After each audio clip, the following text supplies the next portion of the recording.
por si algún compañero lo quiere visualizar después. Bueno, como ya me conocéis, no me presento, omito la presentación. Bueno, sabéis que dentro de la gestión de proyectos hay diferentes áreas y ámbitos de gestión. Hoy tratamos los riesgos. Los riesgos tienen una particularidad importante y es que todo el mundo le plantea esa connotación negativa, ¿no?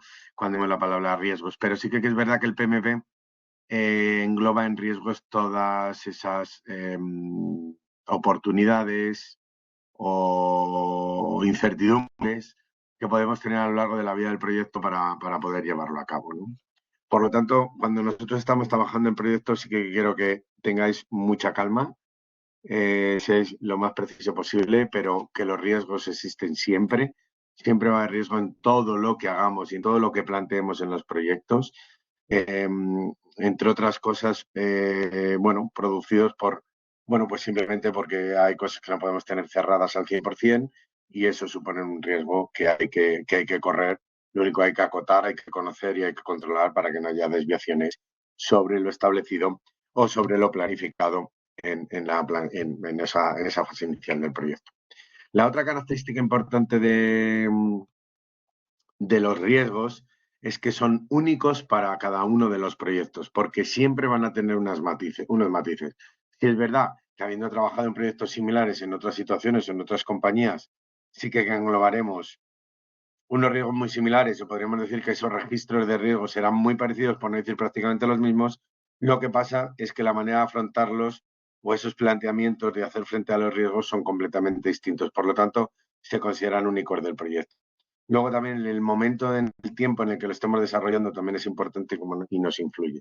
Pero sí que hay unos comunes, que es lo que os digo, aunque son únicos, hay esa unión o esa necesidad de tener registrados al menos un mínimo de riesgos que sabemos que vamos a correr a lo largo del proyecto. Por ejemplo, si tengo un proyecto de larga duración y tengo una inflación, tengo una subida de precios o un cambio en los precios de adquisición de materiales dentro de un proyecto, pues tengo que saber qué pasa, que yo puedo tener la incertidumbre de cuánto, pero está claro que yo debo tener en cuenta que a mí se me van a producir o me van a crear o me van a producir una revisión de riesgos eh, mis proveedores, o sea, una revisión de precios mis proveedores que me van a afectar el proyecto.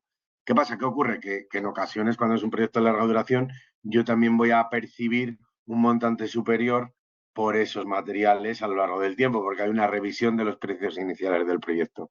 Pero en otras ocasiones, ese proyecto no tiene esa revisión. ¿Qué pasa? Que también si suceden situaciones excepcionales que sí que luego se admiten unas revisiones de precio puntuales. Por lo tanto, esas cosas, como veis, tienen sus matices y son connotaciones que al final hacen únicos los riesgos en el proyecto, ¿no? Hay los riesgos comunes que creo que siempre debéis de considerar. Luego abriríamos esos melones en cada uno de ellos para matizarlos más. Estaríamos en esa agrupación de riesgos de ese tipo. Sería esa escasez de recursos. Aquí plantearíamos tanto los recursos humanos como los recursos materiales. El bajo desempeño, es decir, nosotros planificamos y por ende, como es un bajo desempeño, nos va a afectar al tiempo y al coste. Bueno, siempre tener en cuenta que los rendimientos o cuando estamos planificando algo estimamos una serie de rendimientos que luego con el tiempo no tenemos que confirmar si son reales o no. Por lo tanto, sí que a la hora de planificar debemos tener esa tranquilidad o esa capacidad de analizar muy crítica para ser lo más realista posible. Una falta de definición en el proyecto, que bueno, esto como veis lo podemos considerar un riesgo, pero también se puede considerar una oportunidad, ¿no? Porque, bueno, pueden ocurrir cosas que esas faltas de definiciones se vuelvan a nuestro favor y las podamos utilizar. Una modificación o corrección del alcance, quizá este sí que es un riesgo que siempre consideraremos positivo y que normalmente va por parte de petición del cliente o es cuando viene. Sí, Alejandro, adelante. Una pregunta, esa falta de definición, ¿cómo la puedes tomar como una oportunidad? Normalmente casi al 100% va a ser una oportunidad, ¿vale? ¿Qué pasa? Que es una oportunidad con riesgo, porque hay que negociar y redefinir todo y esto nos puede implicar algún impacto sobre la planificación, incluso algún momento de parón para poderlo llevar a cabo. Eso es lo único, ¿no? Ese impacto negativo es que nos retrase alguna cosa, pero sí que es verdad que esa falta de definición o esa no clara definición de los trabajos a realizar o del proyecto a realizar lo podremos aprovechar siempre, siempre a nuestro favor. ¿Ha quedado claro más o menos? Sí, muchas gracias. A ti. El tema de los costes, bueno, al final nosotros establecemos en esa fase de estudio inicial y planificación basándonos en el business case, cómo van a ser esos costes, cómo consideramos que pueden ser, por ese conocimiento, por información que obtenemos de la compañía. Eh, pero se puede sufrir modificaciones, como se ha dicho, y cambiar el impacto. Por lo tanto, hay que tenerlo en cuenta, ¿vale? Y esa corrupción del tiempo, siempre ese retraso nos va a impactar. Si habéis visto conmigo la unidad de gestión del tiempo o de gestión del coste,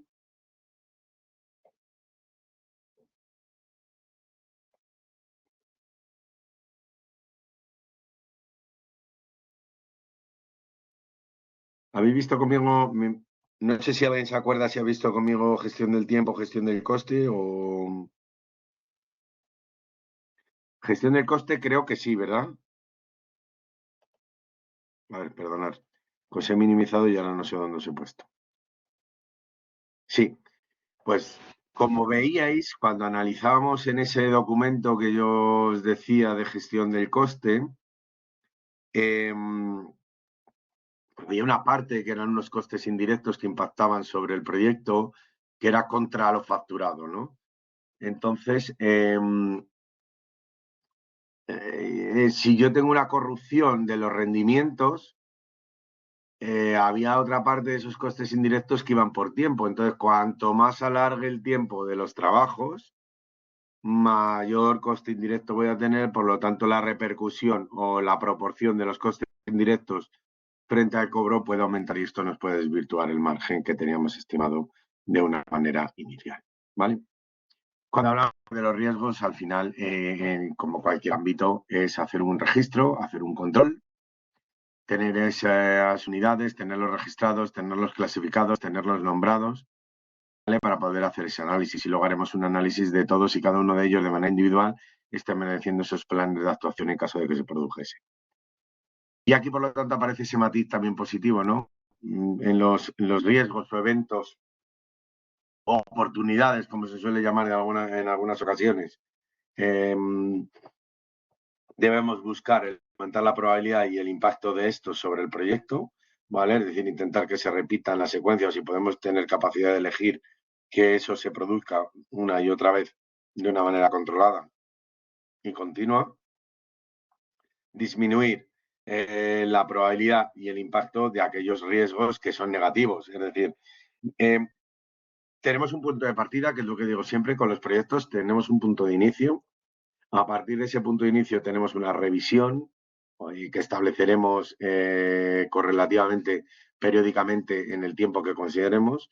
En esa revisión tenemos que comprobar si lo que está sucediendo en el proyecto es lo que habíamos establecido o, sin embargo, es algo que tenemos que modificar y ver cómo nos está impactando en el proyecto y a lo mejor establecer o implantar o activar algunos de los planes de contingencia, ¿no? En la gestión de riesgos existen los siguientes procesos, ¿vale?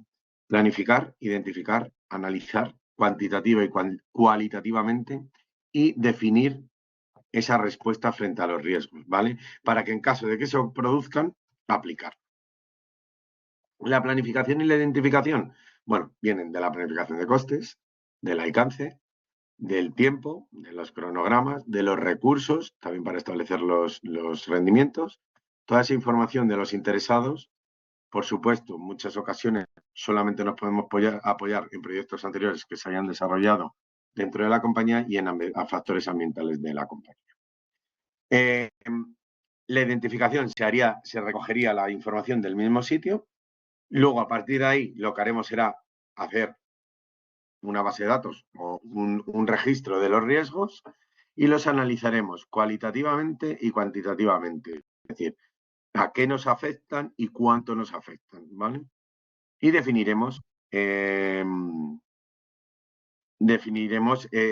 las respuestas que vamos a hacer. Al hacer el análisis cualitativo, es que la probabilidad y el impacto, bueno, debemos saber un poco cómo está y a qué ámbito también nos afectan. Yo aquí lo incluiría. Y el cuantitativo es darle un número, ¿para qué? Para establecernos dentro de una matriz que veremos ahora más adelante y saber en qué momento nos encontramos del riesgo para saber si hay que arrancar o no esas respuestas. Y, por supuesto, de manera continua, ese registro o seguimiento y control. Hay diferentes metodologías, ¿vale? Primero, hay que establecer el enfoque de cómo los identificamos, los clasificamos, las respuestas y los seguimientos. Como decía, son únicos, por lo tanto hay que adaptarlos a cada proyecto, ¿vale? ¿Cómo lo hacemos? Análisis DAFO, tan famoso, o FODA, las matrices de impacto que veremos aquí, la clasificación de los riesgos, la urgencia de los mismos, qué estrategia, qué control y seguimiento y el juicio de los expertos, que es muy importante en algunas ocasiones apoyarnos en ellos para poder definir algunos riesgos que no son tan fáciles de matizar, ¿no? Las fuentes donde los obtenemos, proyectos anteriores, los interesados sí que nos van a aportar mucha información, qué técnicas vamos a utilizar para recopilar y analizar el proyecto y otra información de interés. Sí que considero bastante importante en otros ámbitos de gestión de proyecto no, pero sí que en el plan de gestión de riesgos es importante que definamos, bueno, ese organigrama y los roles y responsabilidades que tienen los diferentes miembros del equipo en lo referente a los riesgos, ¿no? Sí que creo que lo mínimo sería establecer este organigrama, definir qué roles tiene cada uno, que está aquí puesto dentro de los cuadritos de colores: dirección de riesgos, asesor técnico, administrar, ejecutar y supervisar. Y luego las responsabilidades que suponen cada uno. Y también un poco las acciones que deben realizar cada uno de estos miembros para saber cómo, cuándo y cómo, en qué momento y de qué manera se deben escalar y dar ese aviso y poner ese farolillo para poner hincapié, ¿no?, en esto. Además de la planificación y de controlar todos estos riesgos, bueno, aquí aparece los maravillosos protocolos para las reservas de contingencia. Vamos a ver, yo me dedico al sector de infraestructuras, como os he comentado, es muy difícil hablar de reservar esa cantidad monetaria para posibles contingencias en lo que se refiere a un proyecto, ¿vale? Por lo tanto, sí que lo que hay que tener claro las actividades, dónde están los riesgos máximos, y cuando hay desviaciones, sí que hay que establecer esos planes de contingencias. Pero esas reservas monetarias se me hacen difíciles entenderlas y verlas, y normalmente también depende de la compañía. Sí, Luis, adelante. Muy buenas tardes. Me llamó un poquito la atención la palabra preocupación, preocupado. O sea, en uno en el material, perdón. Y yo digo que no, en un proyecto. En el material de aquí de la presentación. Sí, un material que estuve viendo. Y yo digo que no recuerdo si fue de esta presentación, en el ebook. Yo diría que en un proyecto no es preocuparnos, sino ocuparnos para que las cosas fluyan. La Gracias. palabra adecuada hay que ocuparse, no preocuparse, porque también como directores de proyecto hay cosas que se escapan de nuestra mano, y ahora veréis un poco lo que hay que hacer en este caso cuando ocurre esa catástrofe, ¿no? Que a priori tendría que preocuparnos, yo estoy contigo, que sería más ocuparse, saber cómo escalarla, saber cómo derivarla para que se tomen las medidas correspondientes y nosotros, bueno, incluso en un momento dado, apartarnos a un lado y dejar que los mayores, como digo yo, los mayores de alguna manera o de otra nos indiquen o nos digan qué hacer, ¿no? O nos ayuden.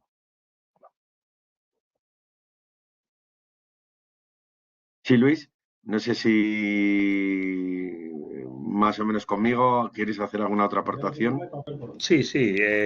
Una de las aportaciones de los riesgos, yo diría que es más estar enfocado, tener las maquinarias y herramientas necesarias para disminuirlo, porque los riesgos siempre están, lo que tenemos que tenerlo controlado. Yo te incluiría una cosa más, el tiempo también a veces.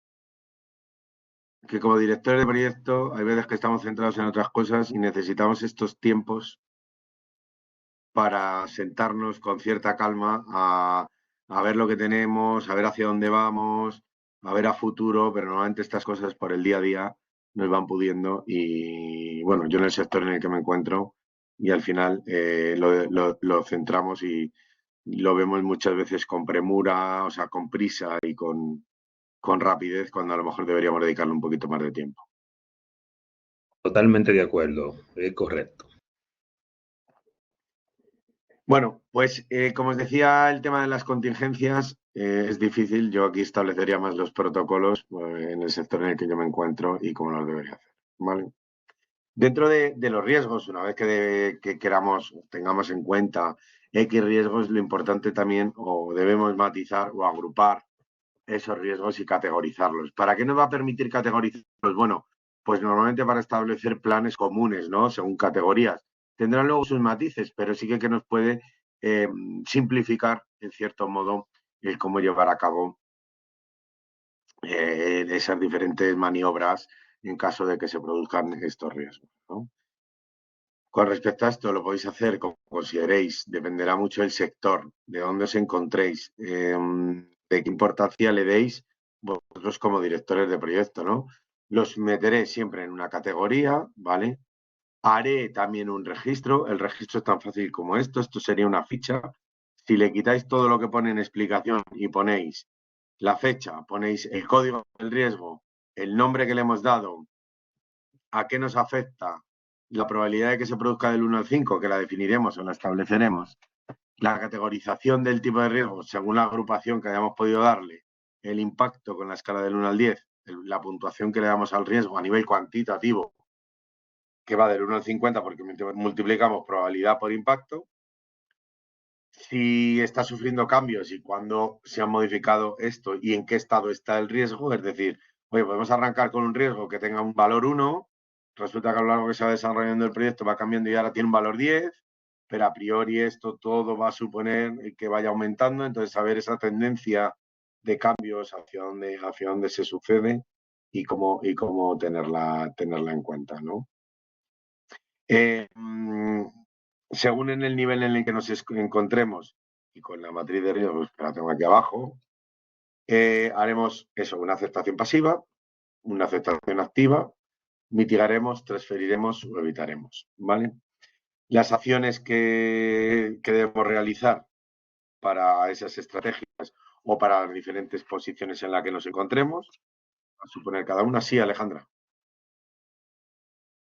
Disculpe que lo interrumpa. Una pregunta con respecto a este slide. Eso sería cuando ya voy a clasificar todos mis riesgos, ¿verdad? Que los puedo categorizar así como en una matriz con toda esta información. Yo esto sería como una ficha de cada riesgo. Una ficha que tiene la información del riesgo, a golpe de vista. Esto podría ser más de una página, pero sería una ficha que si alguien tiene que leer, puede decir, oye, mira, ¿esto cómo estamos? Ah, pues estamos aquí, pues estamos acá, y con la información que nosotros consideremos aportar. Entonces, ¿vale? Como una base de datos. Ajá, yo podría tener una matriz de probabilidad de impacto, donde está como la parte general, y este sería ya como mi detalle por cada riesgo. Eso es. Y en donde viene el puntaje, que es la probabilidad por el impacto, que va del 1 al 50, eso es el análisis cuantitativo. Entre otras cosas, es el análisis, bueno, el impacto que tiene, esa puntuación que le damos, junto también con, por ejemplo, si pudiésemos cuantificar cualquier dato del riesgo, es decir, tiene un coste económico, pues ahí también podríamos, aparte del puntuaje, saber que el impacto, como es. Ahora lo veremos con un ejemplo, ¿vale? Ah, ok, perfecto, muchas gracias. Pero bueno, esto del 1 al 50, veréis ahora el por qué es del 1 al 50, ¿vale? Bueno, esto es lo que decía la compañera Alejandra, que esto sería básicamente una ficha. La ficha la podemos establecer también, o un resumen de ficha con este registro en el que no solamente aparezca el riesgo y la descripción, sino que aparezca otra serie de información que consideremos. Esto os puede servir como punto de partida para establecer ese registro de riesgos, ¿vale? Que aquí, como veis, no solamente aparece el 1, que el riesgo que es y nada más. Bueno, tengo cierta información y si la quiero mucho más extensa, pues me tendría que ir a esta documentación, ¿vale? Ahí te decía. Si vosotros aquí, por ejemplo, os he querido mostrar lo que sería una categorización de riesgos, que al final, bueno, van un poco de la mano esa categorización y ese registro de riesgos. Entonces, sois nombrados como directores de proyecto de la ejecución de la captación de agua para el riego en el margen derecho del río Águeda. La obra tiene una carga importante de obra civil a nivel estructural, una construcción industrial de una nave que acogerá los equipos formados por componentes mecánicos, electrónicos y así como sistemas de gestión de los mismos. ¿Vale? Entonces, con esta poquita información y un poco de invención y de conocimiento, yo he establecido este punto de partida de riesgos. Pues, si tuviese información más detallada, podemos ir buscando el detalle, ¿no? Pero con esto ya tenemos una serie de riesgos agrupados, como veis, con unas agrupaciones algo más amplias, unos grupos o más grupos de los que aparecían inicialmente, ¿vale? Una parte financiera, ¿vale? Es un proyecto que tiene un componente de compras de materiales en el extranjero, por lo tanto, nos afectan las divisas o por necesidades en el país en el que me encuentro, ciertas compras las tengo que realizar en el extranjero. Por lo tanto, nos afecta el precio del dinero. Como veis, es importante, ¿eh? La cantidad de cosas que nos pueden llegar a afectar, aunque parezca mentira. La inflación, por supuesto, es importante. Los tipos de interés y tipos financieros, eso también nos modifica las formas de pago, las exigencias de los clientes o nosotros como directores de proyecto implantamos una forma de pago que consideremos si esto nos puede impactar a nivel económico de coste, ¿vale? Físicos, bueno, estamos con componentes mecánicos o electromecánicos, mecánicos y electrónicos. Pueden existir averías, pueden existir fallos, puede haber robos, ¿vale? También un poco en el lugar en el que os encontréis. Por ejemplo, los robos nos pueden dar lugar a que tengamos un sobrecoste en el proyecto porque tengamos que establecer una vigilancia y contratar a una empresa de vigilancia para que no nos roben materiales. Es algo muy habitual o bastante habitual en obras de la construcción en España y sobre todo en ciudades grandes. Con respecto al diseño del proyecto, bueno, esa falta de definición que hablábamos antes, ¿cómo la podemos utilizar? Si hay defectos en su definición, si hay unas especificaciones o bien mal realizadas o con normativa obsoleta que podemos utilizar, porque a lo mejor los proyectos desde que se desarrollan hasta que se ejecutan pasa bastante tiempo. Políticos, importante, la situación del proyecto, el país en el que nos encontramos, esas elecciones, nuevas legislaciones y a nivel medio ambiente, cómo nos puede afectar cualquier ejecución, en este caso, un tema de obra civil. Con respecto a temas sociales referente al equipo y a los trabajadores que se encuentran en el proyecto, las huelgas, las condiciones laborales existentes o futuras por si va a haber cambios y la cualificación de las personas, ¿vale? Así aquí quizá podría poner también un tema de legislativo laboral, un tema de prevención o temas laborales, no sé cómo lo llamáis vosotros, un poco esos condicionantes mínimos laborales, ¿no? De prevención de riesgos laborales y demás, ¿vale? Con respecto a las tecnologías, si hay obsolescencia programada, si existe incompatibilidad con las nuevas tecnologías o los nuevos software existentes. La baja competencia es complicada también a la hora de gestionar. Esto podéis imaginar el por qué, porque esto va a suponer que nuestro proveedor tenga la sartén por el mango y no seamos nosotros, ¿vale? Y luego la parte interna, que bueno, que ocurre a veces, que son disputas, bloqueos y cambios, y hay que llevarlos un poco de la mano, ¿no? Cuando nosotros definimos todos estos riesgos, aquí luego ponemos esta matriz de probabilidad de impacto. Aquí podemos poner 1, 2, 3, 4, y aquí 1, 3, 6, 9, 10, por ejemplo. La probabilidad y el impacto, ¿vale? Entonces esta multiplicación de estos dos factores, ¿vale? Porque aquí tenemos que definir, bueno, pues si tenemos una probabilidad o impacto muy bajo y con respecto al coste, ¿vale? Esta afecta el coste, ¿vale? Perdonad lo que os he dicho de los índices. Tiene una probabilidad y un impacto que se produzca muy bajo, ¿vale? Bueno, pues aquí aumento de coste insignificante, pero bueno, lo tenemos que tener en cuenta cuando se produce un aumento de coste menos del 10, ya empieza a aparecer ahí un poco ese impacto que puede tener bajo. La probabilidad, como puede sucede muy a menudo, si no se sucede a menudo, que cuánto tiempo, cuánto no. Bueno, pues esto hemos establecido al final unos umbrales que nos pueden valer para definir qué es un impacto alto, medio, bajo, no lo sé cómo lo tengo aquí definido. Muy bajo, bajo, moderado, alto y muy alto. Las probabilidades también definiremos un poco cuándo, bueno, estableceremos cuántas veces se producen en función del año y demás. Y al final aquí sería de la siguiente manera. Si tengo un impacto, por ejemplo, muy bajo y una probabilidad muy baja, tendremos un puntuaje, que era lo que lo había nombrado así, o una clasificación del riesgo que se encuentra en una situación de aceptación pasiva, ¿vale? ¿Qué ocurre? Que cuando van cambiando estas cosas, como veis aquí le he dado estos valores, 1, 2, 3, 5, 10, ¿vale? Para que veáis un poco la diferencia. Aquí podéis establecer ese rango de opciones como consideréis, pero sí que creo que tenéis que ser muy objetivos, ¿vale? Si ocurre esto y estamos en la situación, por ejemplo, aquí, digamos que hay que mitigar. No podemos decir que cuando ocurra, bueno, no pasa nada, ya lo arreglaremos. No. Si hemos dicho, cuando hemos estado pensando y hemos estado tranquilos, que si se daba esa situación deberíamos mitigar el riesgo, debemos hacerlo. ¿Vale? Por lo tanto, lo que digamos que vamos a hacer, debemos ser lo más fieles posible y llevarlo a cabo. Bueno, aquí es muy fácil. ¿Qué significa una aceptación pasiva, una aceptación activa? Mitigar, ¿qué vamos a realizar? Pues establecemos el protocolo que mitigar un riesgo es comunicar a los superiores y establecer un plan de vigilancia. Si la periodicidad de la revisión la habíamos establecido en 3 meses, realizarla y cambiarla y hacerla cada mes, ¿vale? Para tenerlo en cuenta, ¿vale? Entonces sería básicamente lo que haríamos, definir cada una de esas acciones, que sería hasta dónde llegaría, ¿vale? El plan de gestión de riesgos, ¿no? Bueno, al final debemos revisar las tolerancias de los interesados, los límites de riesgos entre las organizaciones y demás,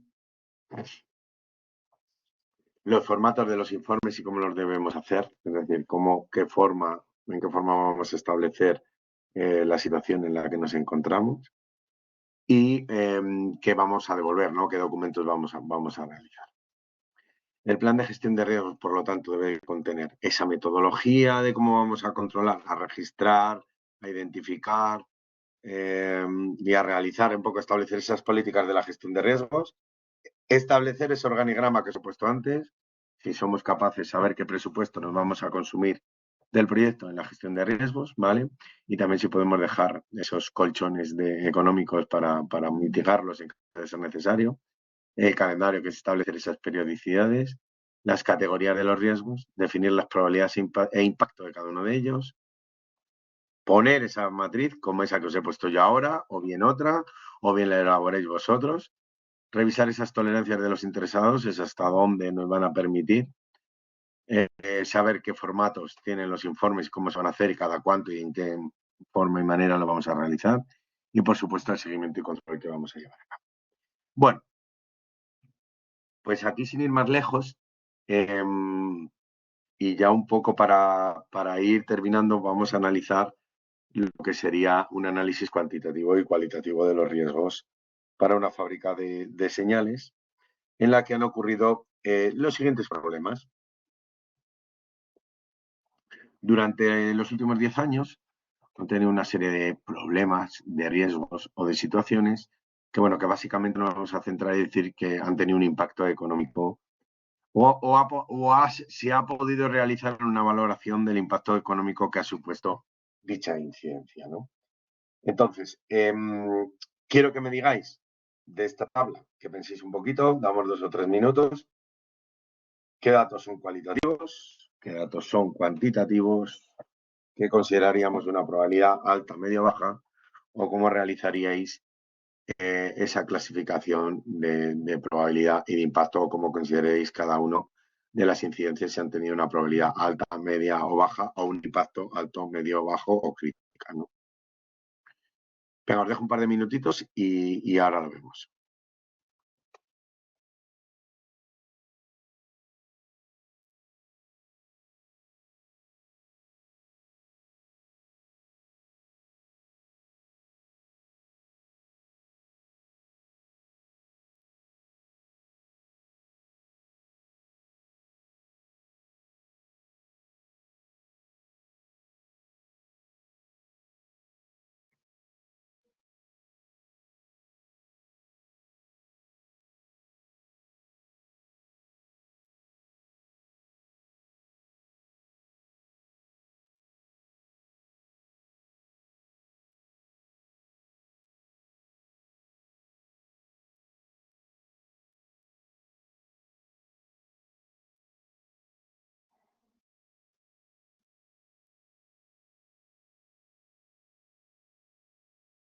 Bueno, ¿lo tenéis?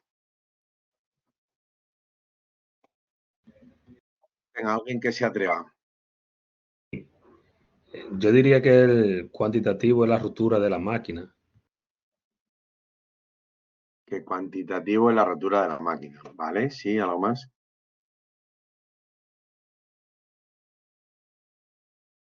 Venga, alguien más que se atreva. Yo creo que también ahí habría que agregar la falta de suministro de materiales, porque eso me va a dar pérdidas económicas. Creo que es el No, mayor. os he dicho que me digáis qué datos tenemos cualitativos y qué datos tenemos cuantitativos en dicho análisis. Ajá, cuantitativo sería la falta de suministro de materiales para mí. ¿Vale? ¿Alguien más?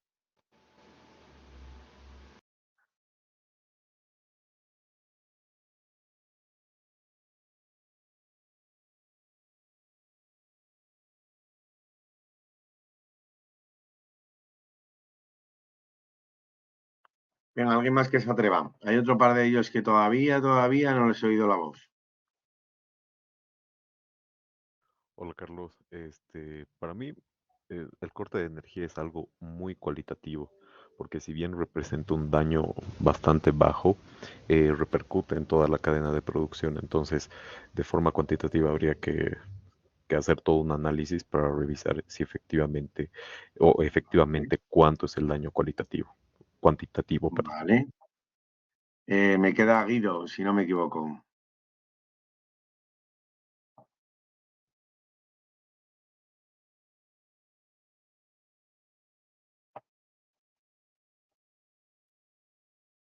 Guido, no sé si no puedes hablar, si puedes hablar. Bueno, a ver, habéis hablado específicamente de una de las incidencias.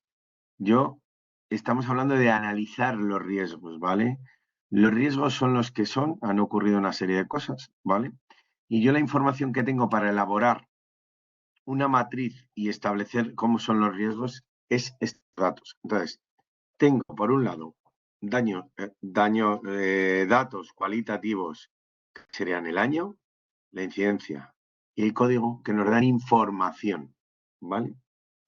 Cuantitativos de cómo impacta dicha acción o dicha incidencia o dicho riesgo en nuestro proyecto serían solamente el importe, ¿vale? Entonces, ¿aquí qué hacemos? Cogemos una tablita y agrupamos. Y digo, pues mira, yo lo que hago es te digo que cuantitativamente, si los analizo, bueno, tengo la siguiente información. Que la rotura de la máquina se me ha producido 5 veces en los últimos 10 años, ¿vale? Por lo tanto, ¿eso qué significa? Que tengo una probabilidad del 50% de que se me produzca cada año. Ha tenido un impacto de 1960 unidades monetarias, iba a decir euros, cada vez que se me ha producido esa avería, ese problema, ese riesgo. Es decir, que yo, si soy capaz, tengo que dejar una asignación presupuestaria de 980 euros al año para estar tranquilos. O si establezco y quiero sacar el coste de la fabricación de 100 señales y hago 100 señales al año, tengo que añadirle esos 980 euros de reparación. ¿Me habéis entendido hasta ahí? Sí, Gonzalo, adelante. Sí. Carlos, una consulta. En este caso, en este panorama es solamente con datos que ya se han relevado, o sea, que ya han pasado, que son del pasado y que se están aplicando a nuestro presente. En un caso donde no sé, el proyecto en todo caso es nuevo, ¿cómo se podría realizar esta estimación? Con históricos siempre. Con históricos y por tu know-how saber un poco qué puede ocurrir. Pero básicamente dirías, oye, yo en esta fábrica durante estos últimos 5 años me han ocurrido estas averías, es que se me van a volver a producir. A lo mejor lo que hay que hacer también es un análisis de la causa, lo que bien decías tú, a nivel, por ejemplo, el tema de la pérdida de energía. Hay que analizar exactamente por qué ocurre y saber si, por ejemplo, imagínate, el corte de energía tiene un coste de 136 euros al año, unidades monetarias, pero es que resulta que la reparación me cuesta 10.000 unidades monetarias. Pues a lo mejor no me interesa reparar. También tenemos que saber un poco estas cosas, ¿no? Saber hasta si es rentable, si no es rentable, si merece la pena y tener ese análisis hecho, ¿no? Más o menos claro, Gonzalo, que es lo que quiero que veáis aquí, ¿eh? No, no es cuestión de que vayáis al número exacto, sino que entendáis un poquito el concepto de esto. Perfecto, gracias. Vale, pues igual lo haría con los otros 3 sucesos. El fallo de la maquinaria se me ha producido 2 veces en 10 años. Tengo una probabilidad de un 20% que se me produzca este año un curso que estoy estudiando y con un impacto tal. La falta de suministro igual y el corte de energía igual. ¿Vale? Si yo ahora realizo un análisis cualitativo, perdonad, que aquí he hablado de cantidades, cualitativo, que aquí he puesto cuantitativos, bueno, se me ha producido 5 veces, entonces digo que la probabilidad de que se produzca es alta, el impacto de que se produzca es alto, porque yo digo, oye, mira, pues yo considero que más de 200 euros en la reparación tiene un impacto alto, pero eso somos nosotros los que estableceremos los niveles, ¿vale? Por lo tanto, y la prioridad si es alta, baja, media, crítica y demás, ¿vale? Entonces, aquí estableceremos esto y teniendo esto, ahí va, perdona, que pensé que había duplicado una diapo, ¿eh? Teniendo esto, nos vamos a la matriz, ¿vale? Y sabemos dónde estaremos. Entonces, punto de partida para decir, oye, mira, el corte de energía me supone un riesgo alto y una probabilidad alta y un impacto alto, pues hay que mitigarlo. Esto es lo que os digo. ¿Esto que me va a definir? Oye, mira, pues tengo que hacer algo. Tengo que hacer un análisis a mayores, tengo que verlo, tengo que saber qué situación tengo, cómo lo puedo reparar y a ver qué puedo hacer, ¿vale? ¿Esto qué pasa? Que lo definiremos.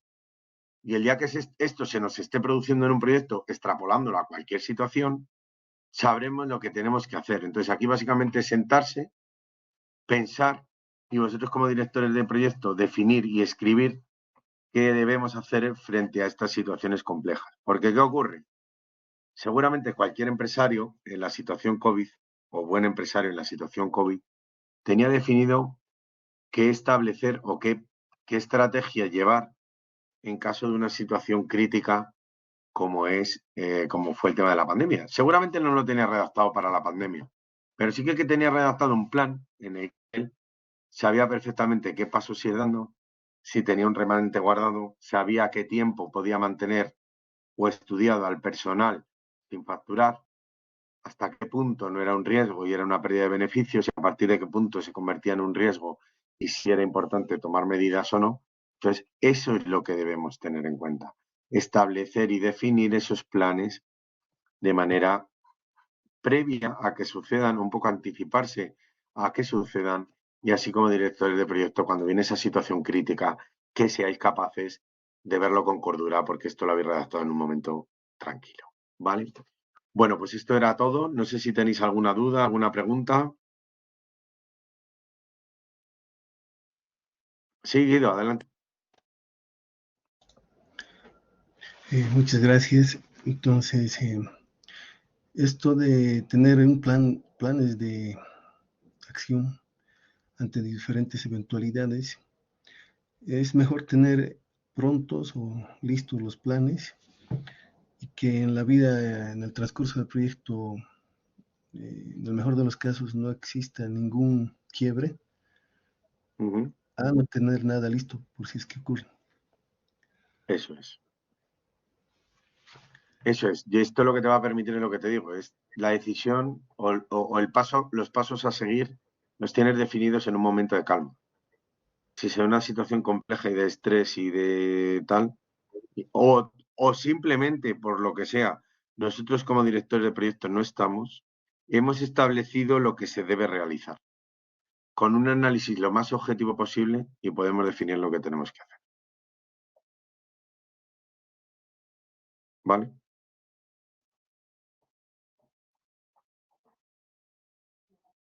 Bueno, ¿alguna duda más? Sí, una duda.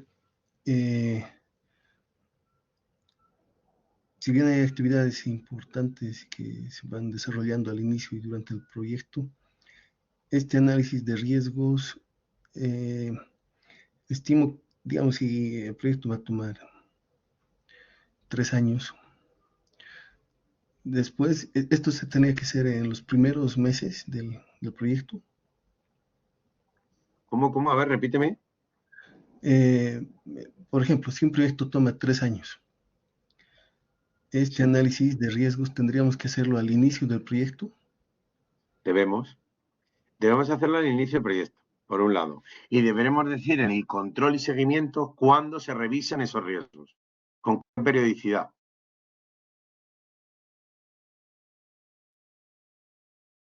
¿Me entiendes? Estableceremos esos planes de cómo se deben realizar.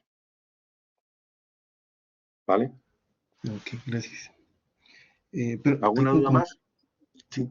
Sí. Yo estoy en un proyecto de desarrollo de un proyecto de software que justamente toma 3 años y nos sucedió que a finales del primer año el cliente no disponía de tiempo para darnos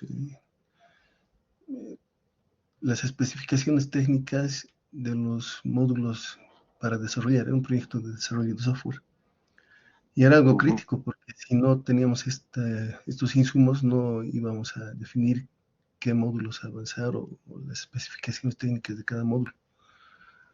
Afortunadamente se está consiguiendo a través de reuniones conseguir esa información, pero es como un comentario, ¿no? Que el proyecto iba a ser inviable porque no sabíamos qué hacer. En esos casos, ¿cómo se afronta esa situación? Si el cliente... Bueno, yo creo que hay un punto de partida conceptual inicial que es